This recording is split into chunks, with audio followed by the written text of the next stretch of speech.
अरे हे काय चाललंय यांचं? चला मग सुरुवातीपासून बघूया. नमस्कार मंडळी, पाऊस थोडा बंद झाला होता म्हणून मित्रांसोबत डोंगराला फिरायला आलो होतो. आजची ही टीम आहे बरं का आपली, आणि या डोंगराला बघून तर मला घामच फुटला. पण मग काय करता, मित्रांसोबत असले की कुठे बी जाऊया. आणि बऱ्याच प्रयत्नानंतर अर्ध्या डोंगरावर पोहोचलो. मग सुरू झाली भटकंती आमची. तेवढ्यात हे केळीच्या पानाचं झाड दिसलं, पण हे केळीचं झाड नसून रानभाजी चौचं झाड आहे मंडळी. त्यानंतर खडकाळ रस्ता पार करून पुढे आलो तर आवळे दिसले, पण हे अजून कच्चेच होते. मग दादा काय म्हणतायत बघा.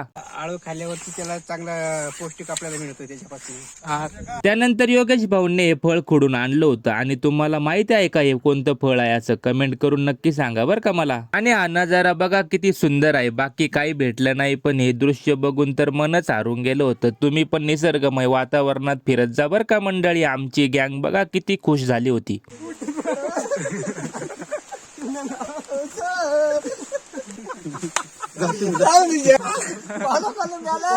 फॉलो करून घ्या रे, फॉलो करून घ्या. चला मग आजची आपली भटकंती संपवतो इथेच. भेटूया उद्याच्या लॉग मध्ये मंडळी.